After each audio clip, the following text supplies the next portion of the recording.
The void between stars held secrets. Admiral Sarah Chen knew this better than most, having spent 30 years commanding Earth's vessels through the darkness. But as she stood on the bridge of the ESS Hyperion, Earth's most advanced dreadnought, she faced a mystery unlike any other. Signal analysis complete, Admiral. Lieutenant Rivera reported, his dark eyes fixed on the holographic display. It's different from anything in our database. The encryption is incredibly complex, but the underlying message structure suggests intelligence. The signal had appeared 3 days ago, bleeding through subspace channels normally reserved for human military communications. It wasn't just a distress call, it was a plea, transmitted with such power that it had reached Earth's furthest colonies. Chen studied the cascading data streams, remembering the emergency council meeting that had launched their mission. Earth's government rarely agreed on anything, but this time the vote had been unanimous. Investigate, but proceed with extreme caution. Show me the translation matrix, Chen ordered, and the air before her filled with shifting patterns of light. The alien signal's mathematical structure was beautiful in its complexity, but something about it made her skin crawl. Perhaps it was the way it pulsed, like a frantic heartbeat. Commander James Okonjo, her XO of 5 years, stepped closer. The energy signature is massive. Admiral, whatever sent this had access to power sources far beyond our current technology. The Hyperion wasn't alone. Behind it, spread across 50,000 kilometers of space, waited the cream of Earth's fleet. 15 warships, each carrying enough firepower to level a continent. Chen had handpicked every captain, every crew member. They were the best humanity had to offer. New data incoming, Rivera announced. The computers finished processing the signal's origin point. The holographic display shifted, showing a region of space 40 light-years from Earth's nearest colony. It was an area their long-range probes had marked for future exploration, noteworthy only for an unusual concentration of Class K stars. Life support analysis, Chen asked. Multiple habitable zones detected, Rivera confirmed. But there's something else. The gravitational readings, they don't make sense. It's as if something's distorting space itself. Chen felt the weight of command settle more heavily on her shoulders. They had trained for first contact scenarios, but this felt different. The signal's complexity suggested a civilization far more advanced than humanity, yet here they were, crying out for help. All ships, battle stations, she ordered. I want weapons hot but secured. Whatever we're walking into, we do it ready. The fleet moved forward in perfect formation, their engines pushing them to the limits of human technology. As they approached the signal's origin, the strange distortions in space became visible even to the naked eye. Reality itself seemed to bend and twist.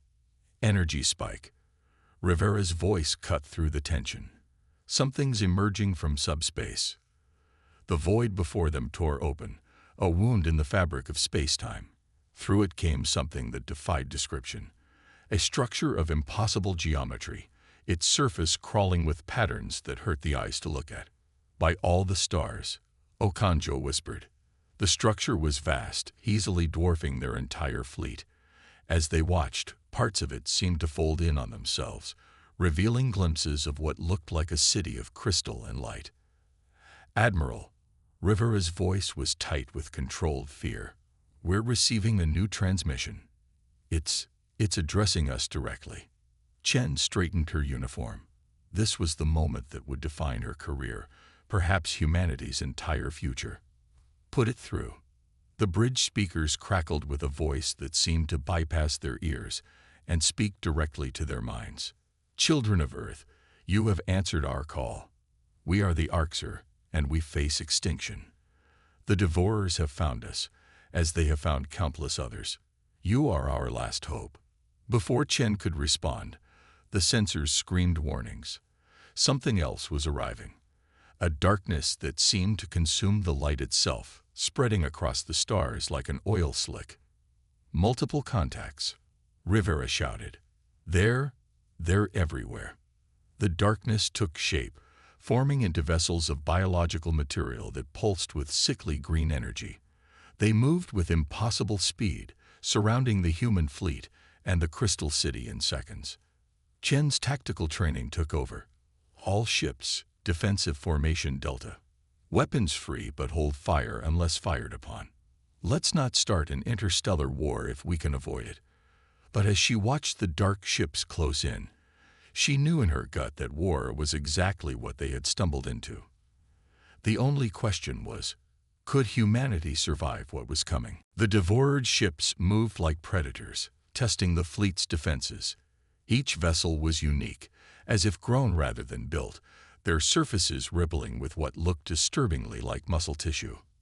Admiral Okanjo's voice was steady despite the tension. The Arxer are transmitting tactical data. Their weapons are ineffective against the Devourer's adaptive shielding. That's why they called for help. They're hoping our different technology might have a chance.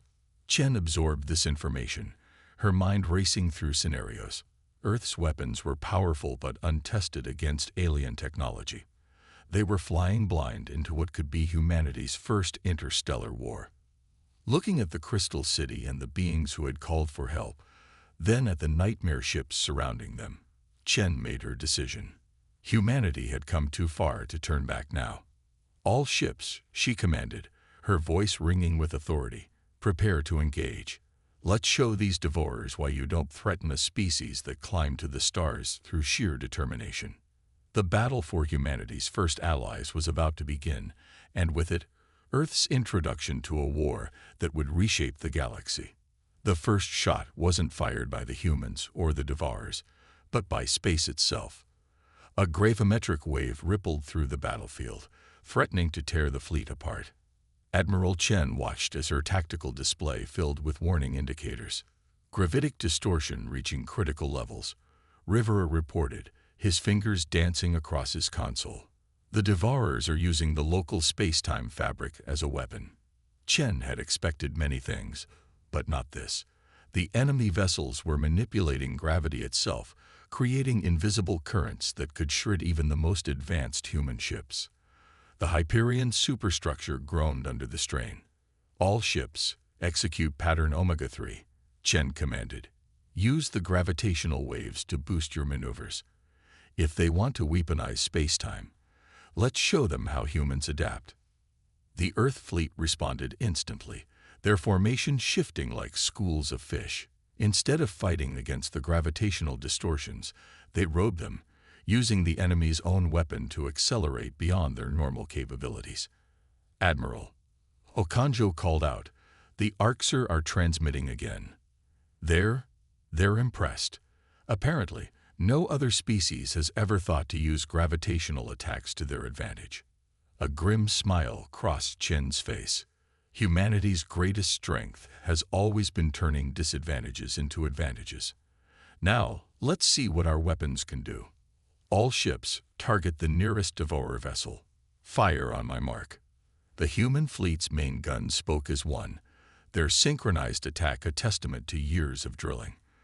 Lances of concentrated plasma, wrapped in electromagnetic fields the human scientists had spent decades perfecting, streaked across space. The results exceeded even Chen's expectations. Where the Arxer's energy weapons had been absorbed or deflected, the human attacks struck true. The first Devourer ship's biological hull bubbled and burst, spraying organic debris into the void. But their victory was short-lived. The remaining Devourer ships pulsed with sickly light, and before their eyes, their hulls began to change. The organic material was adapting, growing new layers that matched the frequency of human weapons. They're learning, Rivera said, his voice tight. Each attack we land gives them more data to adapt their defenses. Through it all, the Crystal City of the Arxer hung in space, its impossible geometry reflecting the battle like a kaleidoscope of violence. More data streamed to the Hyperion's computers. The Arxer were sharing everything they knew about their ancient enemy. Admiral Okanjo's voice was urgent. The Arxer data. The Devourers aren't just ships. They're a collective consciousness. Every vessel is connected, sharing information, adapting as one.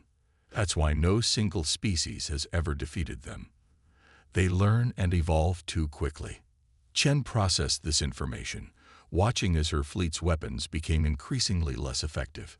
The Devourers were already developing countermeasures to human technology. But in their efficiency, Chen saw an opportunity. If they adapt as one, she said, then they think as one.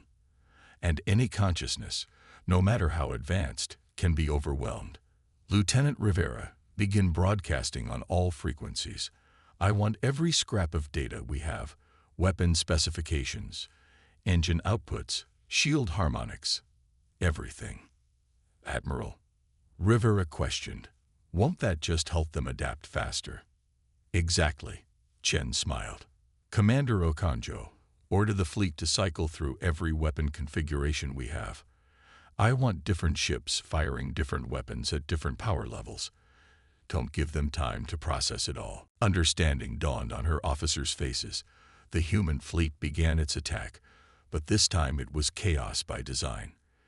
Each ship fired differently. Plasma beams, kinetic rounds, electromagnetic pulses, nuclear-tipped missiles. The space between the fleets became a symphony of destruction. The Devourer ships' response was immediate and predictable. Their hulls writhed as they tried to adapt to every attack simultaneously. But there were too many variables, too many different threats to counter at once. It's working, Rivera reported with barely contained excitement. Their adaptation rate is slowing. They can't keep up with the variety of our attacks. But victory wouldn't come easily. Even as some Devourer ships succumbed to the sensory overload, others pressed their attack. The EFS Constellation, one of the fleet's destroyers, disappeared in a flash of light as a gravimetric shear tore it apart. We've lost the Constellation, Okanjo reported grimly. The Jakarta and Santiago reporting critical damage. Chen felt each loss like a physical blow, but she couldn't let up now. Maintain attack pattern. Push them harder. Force them to adapt faster than they can process. The battle continued, a deadly dance of adaptation and counter-adaptation. The human fleet's losses mounted, but they were inflicting serious damage on the Devourers. More importantly, they were proving something that the Arxer had thought impossible, that the Devourers could be beaten. Through it all, Chen couldn't shake the feeling that they were missing something crucial. The Devourers were ancient, powerful enough to threaten a civilization as advanced as the Arxer. Why hadn't they developed countermeasures to information overload over their long history? As if in answer to her thoughts, the Arxer transmitted again. This time, their message was tinged with fear. They're calling for reinforcements. What comes next? What comes next is beyond even our power to predict. The space around the battlefield began to darken, not with more Devourer ships, but with something far worse. The stars themselves seemed to be going out, one by one. Chen realized that everything up until now had been merely a test. The real battle for survival was about to begin, and humanity would need more than clever tactics to survive what was coming. The darkness spreading across space wasn't just an absence of light. It was something worse. Admiral Chen watched as her sensors struggled to make sense of what they were seeing. Where stars should have been, there was simply nothing. Analysis complete, Rivera announced, his voice shaking slightly. They're not blocking the light. They're consuming it, converting matter and energy directly into something our sensors can't detect. The Arxer's crystal city pulsed with patterns of increasing complexity, their transmissions becoming more urgent. This is how they feed, the alien message explained. They consume reality itself, breaking down the fundamental forces of the universe. No defense we have ever created can stop them. Chen watched as the wave of nothingness approached her fleet. The remaining Devourer ships they'd been fighting were retreating, making way for this new threat. They had been mere scouts, she realized. This was the real invasion force. Admiral, Okanjo said, the Arxer are transmitting their historical records. They've seen this before. Every civilization they know of that's faced this. None survived. But Chen noticed something in the data streaming across her screens. "Wait," she said, focusing on a particular pattern. "Show me the energy readings from our first engagement again." The tactical display shifted, showing the initial battle data. Chen's eyes narrowed as she spotted what she'd been looking for. There, when we overloaded their adaptation response. The energy didn't just dissipate, it changed frequency. "Commander Okanjo, what do we know about the composition of the Arxer city?" Her XO quickly scanned through the shared data. It's not just crystal, Admiral. The whole structure is one massive quantum computer. They've encoded their entire civilization into it." An idea began to form in Chen's mind. Crazy, desperate, but possible. "Lieutenant Rivera, send this data to all ships. I want every science officer analyzing the relationship between our weapons' effect on the Devours and the quantum structure of the Arxer city."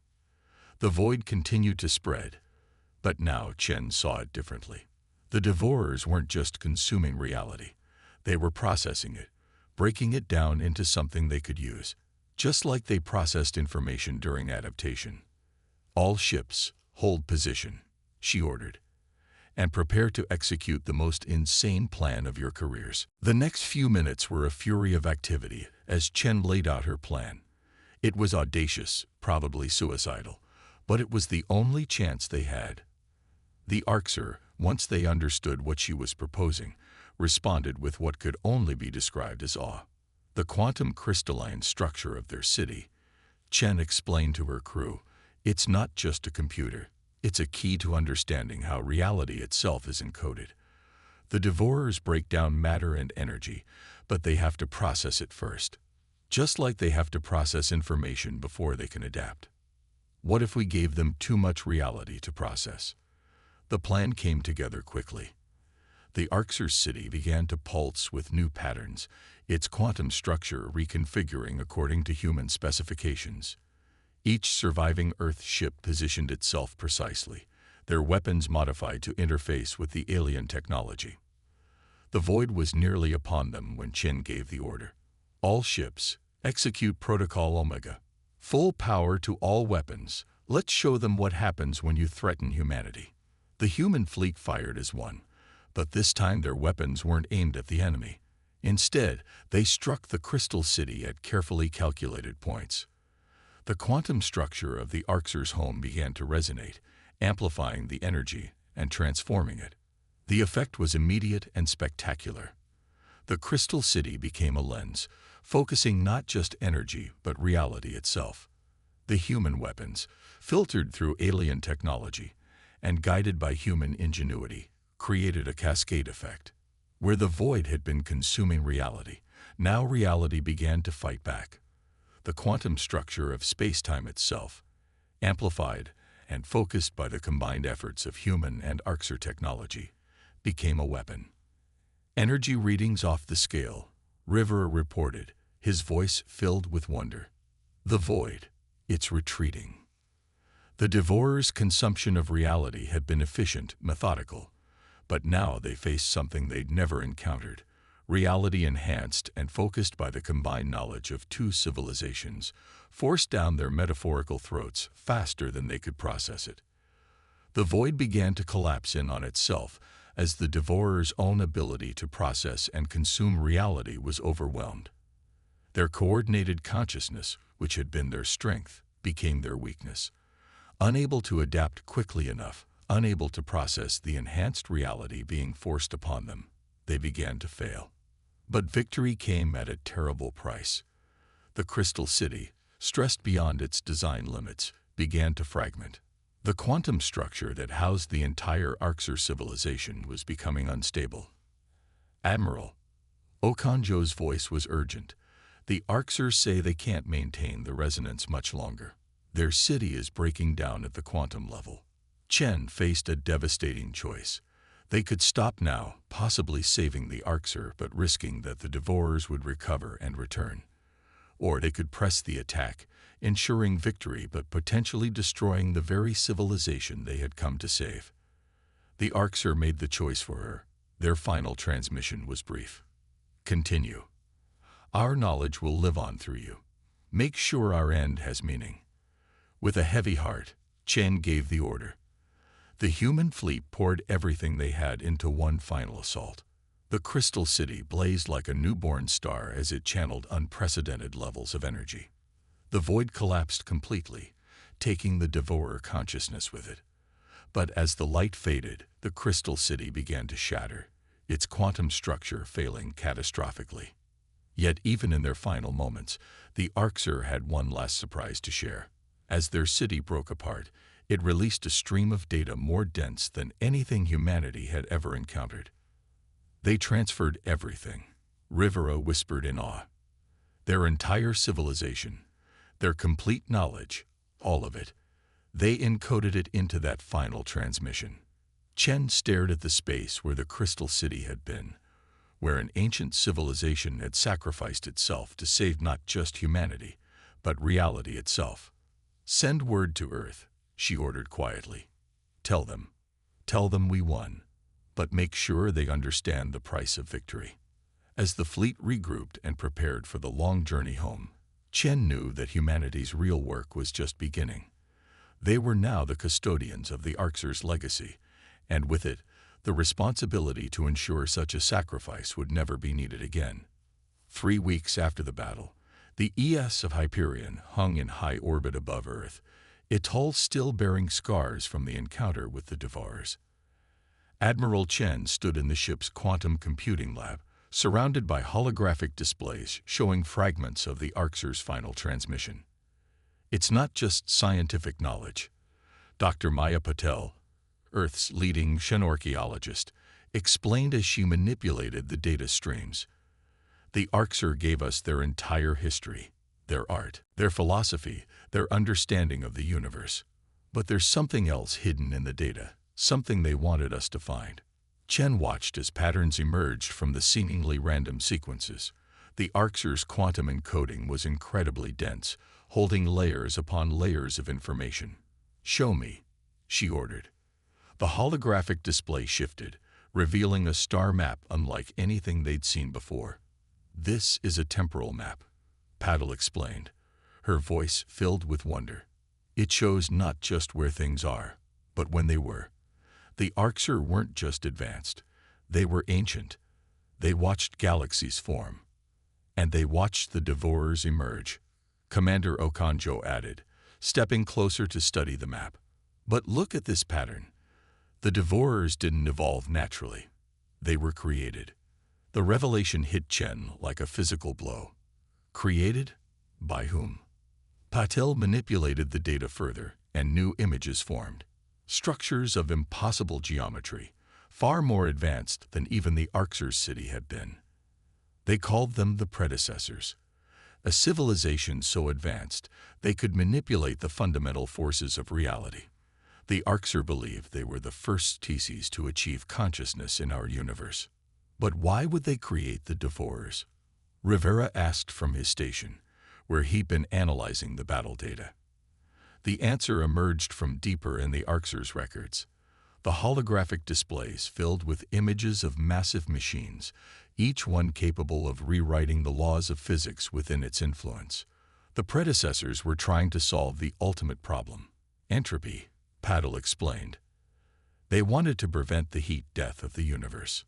The Devourers were meant to be the solution, Chen realized, the pieces falling into place, a force that could break down reality itself and reconstruct it, reversing entropy on a universal scale. But something went wrong. Okanjo continued, reading through the data. The Devourers became autonomous, and their programming corrupted. Instead of preserving reality, they began consuming it. The predecessors tried to stop them, but the Devourers had already evolved beyond their control. Chen finished. They turned on their creators. The implications were staggering. The void they had faced wasn't just an alien threat. It was a failed attempt to save the universe itself, now corrupted into something that threatened all of existence. "There's more," Paddle said quietly. The Arxer found evidence that some of the predecessors survived. They went into hiding, seeding the universe with quantum structures like the Arxer's city, waiting for a species capable of understanding their legacy and finishing what they started. Chen felt the weight of this revelation settle onto her shoulders. That's why the Arxer called us. Not just because they needed help, but because they saw something in humanity. Our ability to innovate, to find solutions where others saw only impossibility. Admiral, Rivera called out suddenly. I'm detecting quantum resonance patterns in the data. They're activating something. Throughout the lab, the holographic displays began to shift and change. The Arxer's data was reconfiguring itself, responding to their understanding of its contents. New information emerged, technical specifications, theoretical frameworks, and something else. Coordinates, Okonjo breathed. The Arxer didn't just give us their knowledge. They gave us a map to the predecessors' surviving outposts. Chen studied the new data with growing concern.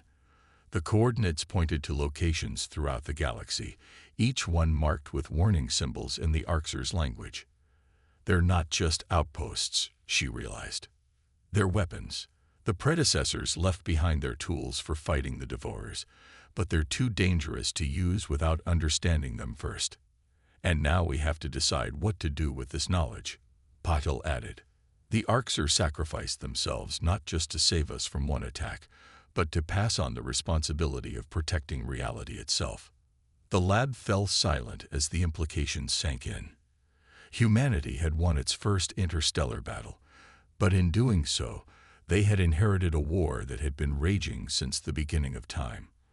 The Devourers they had faced were just a small scouting force. Somewhere out there, the main body of their consciousness waited, consuming entire galaxies. Send all of this to Earth Command, Chen ordered finally, but encrypt it with quantum protocols. We can't risk this knowledge falling into the wrong hands. As her officers carried out her orders, Chen continued to study the star map. The Arxer's sacrifice had given humanity a chance, but it had also placed them at a crossroads. They could try to hide, to fortify their world against the inevitable return of the Devourers, or they could do what humans had always done, push forward into the unknown, seeking solutions where others saw only destruction. Dr. Patel, Chen said, her decision made. How long would it take to mount an expedition to the nearest predecessor outpost? The scientist's eyes lit up with excitement. With the Arxer's data to guide us. A few months, maybe less. Chen nodded. Begin preparations. If we're going to save reality itself, we'd better start understanding the tools we'll need. But as the others rushed to carry out her orders, Chen couldn't shake a nagging doubt. The predecessors had failed to control their creation. The Arxer had failed to stop its advance. What made humanity think they could succeed where such advanced civilizations had failed? The answer came from the depths of the Arxer's data, a simple message, encoded in a way that spoke directly to human consciousness. Because you think differently. Because you never accept impossibility. Because you are humanity, and that is enough. The great chamber of Earth's United Council fell silent as Admiral Chen finished her presentation. The holographic display still showed the last images, the coordinates of predecessor outposts scattered across the galaxy, each one a potential key to humanity's survival. Let me be clear, Chen said, her voice carrying to every corner of the chamber. The Devourers we faced were merely a fragment of their total force.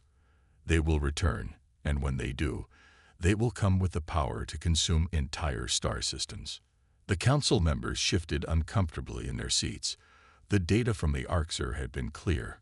Somewhere out there, vast swarms of Devourers were systematically breaking down reality itself, converting entire galaxies into void.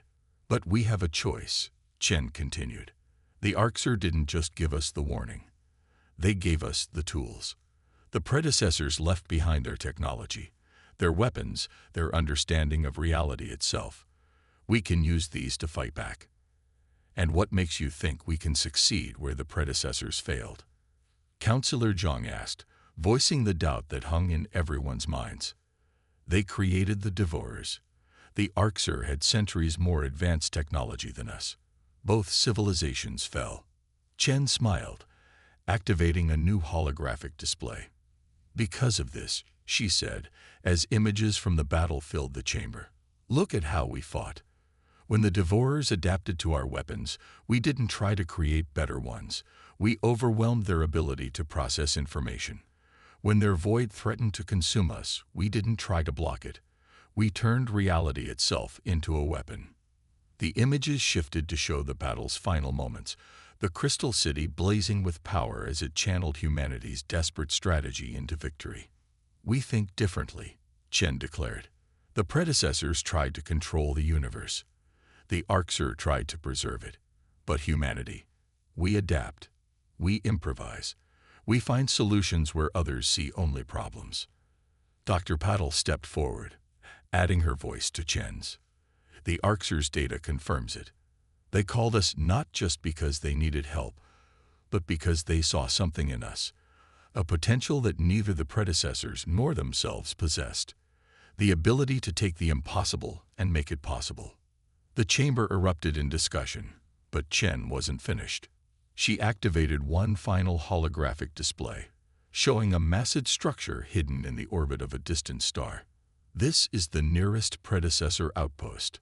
According to the Arxer's data, it contains technology that could revolutionize our understanding of quantum mechanics, space-time manipulation, and reality itself. We're proposing an expedition, Commander Okanjo announced, joining Chen at the podium. A joint military and scientific mission to secure the outpost and begin understanding its secrets. The Hyperion and its fleet are ready. Dr. Patel's team has already begun translating the predecessor's technical data. And what if we fail? Another counselor demanded. What if we only make things worse? Then we fail trying, Chen responded firmly. But consider the alternative. The Devourers will return. They will consume our reality, our existence, everything we are and could be. We can hide and wait for the end, or we can fight back, not just for humanity, but for every species that might yet arise in this universe. Lieutenant Rivera, who had been quietly monitoring the quantum data streams, suddenly stepped forward. Council members, we're detecting new patterns in the Arxer's data. It's responding to this moment. The holographic display shifted again, showing a message that seemed to write itself in the air. To those who inherit our legacy, the universe is not a place of fixed laws and immutable constants. It is a canvas awaiting those bold enough to reshape it. You have shown this courage. Now show us what humanity can truly become. The chamber fell silent again, but this time it was different. The fear was still there, but now it was mixed with something else. Determination, curiosity, the fundamental human drive to push beyond known boundaries. The Council's vote was unanimous. 3 months later, the EFSS Hyperion led a fleet of Earth's finest ships toward the coordinates of the first predecessor outpost. They had spent those months preparing, studying the Arxer's data, modifying their weapons and defenses, training for scenarios that pushed the boundaries of human imagination. On the Hyperion's bridge, Admiral Chen watched the starfield ahead, knowing that somewhere out there, the Devourers were coming. But humanity would be ready. They had inherited not just the Arxer's knowledge and the predecessor's technology, but a responsibility to prove that consciousness itself, the ability to think, to feel, to create, was worth preserving. All ships report ready, Admiral, Okanjo announced. Chen nodded, feeling the weight of history on her shoulders. Humanity had started this journey by answering a distress call. Now they were answering a call of a different kind. The universe itself crying out for champions who could stand against the void. Take us in, she ordered. Let's show the universe what humanity can do. As the fleet engaged their drives, Chen remembered the Arxer's final message, encoded in their sacrifice. Because you are humanity, and that is enough. Now it was time to prove them right. The ships accelerated toward their destiny, carrying with them humanity's greatest traits: curiosity, determination, and the unshakable belief that nothing, not even the laws of reality itself, was truly impossible. The void would return, But this time, humanity would be waiting. And in the cosmic game of adaptation and survival, humanity had just changed the rules.